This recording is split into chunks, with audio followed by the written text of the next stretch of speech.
यज्ञ मंडप में इस प्रकार कहकर देवी सती मौन हो उत्तर दिशा में बैठ गई। उनका शरीर पीताम्बर से ढका था। वे आचमन करके नेत्र बंद किए योग मार्ग में स्थित हो गई। पहले उन्होंने आसन को स्थिर किया, फिर प्राण और अपान वायु को एक रूप करके नाभि चक्र में स्थापित किया। तदनंतर उदान वायु को नाभि चक्र से धीरे धीरे ऊपर उठाया और बुद्धि सहित हृदय में स्थापित कर दिया। फिर हृदय स्थित वायु को वे कंठमार्ग से भ्रुकुटियों के बीच में ले गई। महापुरुषों के भी पूजनीय भगवान शिव, जिसको बड़े आदर के साथ अपने अंक में बिठा चुके थे, उसी शरीर को मनस्विनी सती देवी दक्ष पर क्रोध होने के कारण त्याग देना चाहती थी। अतः उन्होंने अपने संपूर्ण अंगों में अग्नि और वायु की धारणा की। इसके बाद वे अपने स्वामी जगत गुरु भगवान शिव के चरणारविंद मकरंद का चिंतन करने लगी। उसके सिवा दूसरी किसी वस्तु का उन्हें भान न रहा। उस समय उनकी वह दिव्य देह, जो स्वभाव से ही निष्पाप थी, तत्काल योगाग्नि से जलकर भस्म हो गई। ततः स्वभर्तुश्चरणाम्बुजासवं जगद्गुरोश्चिन्तयति न चापरं ददर्श देहो हतकल्मषः सती सद्यः प्रज्वला समाधिजाग्निना। सती मरत श्रीमद् भागवत 4:4-27। इस प्रकार पति प्राणा सती की अहलौकिक लीला समाप्त हुई। उन्होंने जीवन भर सदा ही तन मन प्राण से अपने पति भगवान शिव की सेवा और समाराधना की तथा अंत में भी उन्हीं का चिंतन करते करते प्राण त्याग दिया। मरते समय भी उन्होंने भगवान से यही वर मांगा कि प्रत्येक जन्म में मेरा भगवान शिव के ही चरणों में अनुराग हो। सती मरत हरि सन बरु मागा जन्म जन्म शिव पद अनुरागा।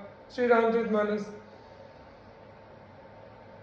इसीलिए वे पुनः गिरिराज हिमालय के यहाँ पार्वती के रूप में प्रकट हुई और भगवान शंकर को पति रूप में प्राप्त किया।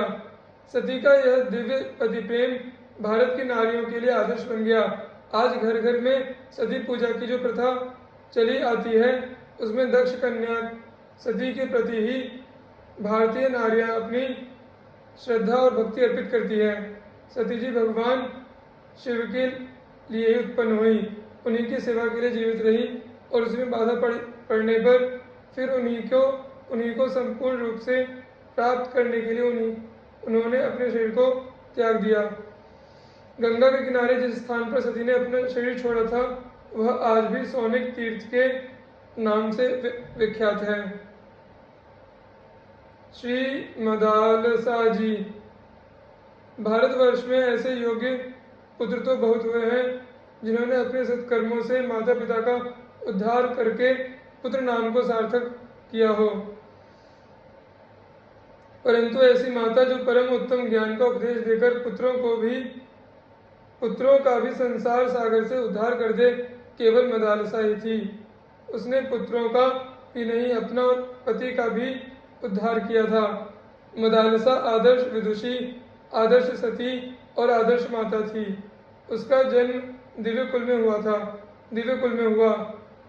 पहले तो वह गंधर्वराज विश्वावसु की पुत्री थी, फिर नागराज अश्वतर की कन्या रूप में प्रकट हुई।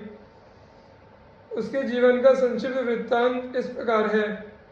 प्राचीन काल में शत्रुजित नाम के एक धर्मात्मा राजा राज्य करते थे। उनकी राजधानी गोमती के तट पर थी।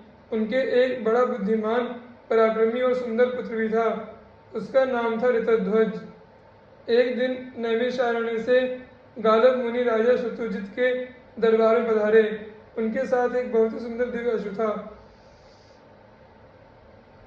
उन्होंने राजा से कहा, महाराज, हम आपके राज्य में रहकर तपस्या, यज्ञ तथा भगवान का भजन करते हैं, किंतु एक दैत्य कुछ काल से हमारे इस पवित्र कार्य में बड़ी बाधा डाल रहा है। यद्यपि हम उसे अपनी क्रोधाग्नि से भस्म कर सकते हैं, तथापि ऐसा करना ही नहीं चाहते, क्योंकि प्रजा की रक्षा करना और दुष्टों को दंड देना यह राजा का कार्य है।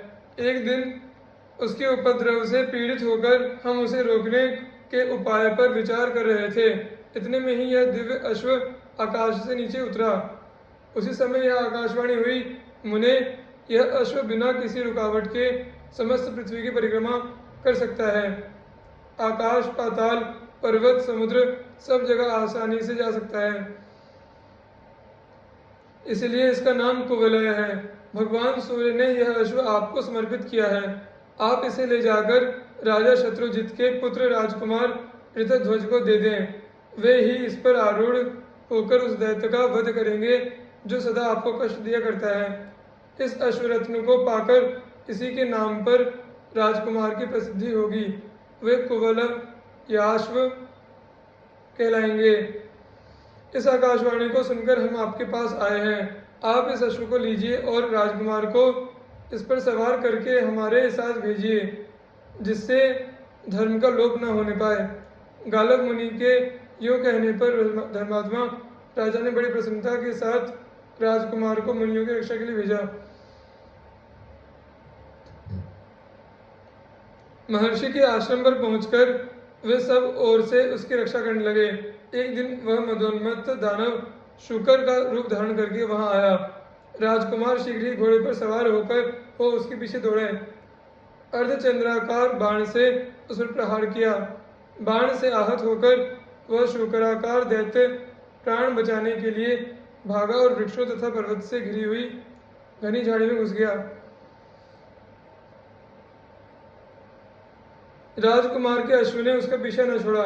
दैत्य भागता हुआ सहस्त्रों योजन दूर निकल गया और एक स्थान पर बिल के आकार में दिखाई देने वाली अंधेरी गुफा में कूद पड़ा। अश्वारोही राजकुमार भी उसके पीछे उसी गड्ढे में कूद पड़े। भीतर जाने पर वहां स्वर्ग नहीं दिखाई पड़ा, बल्कि दिव्य प्रकाश से परिपूर्ण पाताल लोक का दर्शन हुआ। सामने ही इंद्रपुरी के समान एक सुंदर नगर था, जिसमें सैकड़ों सोने के महल शोभा पा रहे थे। राजकुमार ने उसमें प्रवेश किया, किंतु वहां उन्हें कोई मनुष्य नहीं दिखाई दिया। वे नगर में घूमने लगे। घूमते ही घूमते उन्होंने एक स्त्री देखी, जो बड़ी उतावली के साथ कहीं चली जा रही थी। राजकुमार ने उससे कुछ पूछना चाहा, किंतु वह आगे बढ़कर चुपचाप एक महल की सीढ़ियों पर चढ़ गई। ऋतध्वज ने भी घोड़े को एक जगह बांध दिया और उसी स्त्री के पीछे पीछे महल में प्रवेश किया। भीतर जाकर देखा, सोने का बना हुआ एक विशाल पलंग है। उस पर एक सुंदरी कन्या बैठी है, जो अपने सौंदर्य से रति को भी लजा रही है। दोनों ने एक दूसरे को देखा और दोनों का मन परस्पर आकर्षित हो गया। कन्या मूर्छित हो गई। तब पहली स्त्री ताड़का पंखा लेकर उसे हवा करने लगी। जब वह कुछ होश में आई तो राजकुमार ने उसकी मूर्छा का कारण पूछा। वह लजा गई। उसने सब कुछ अपनी सखी को बता दिया।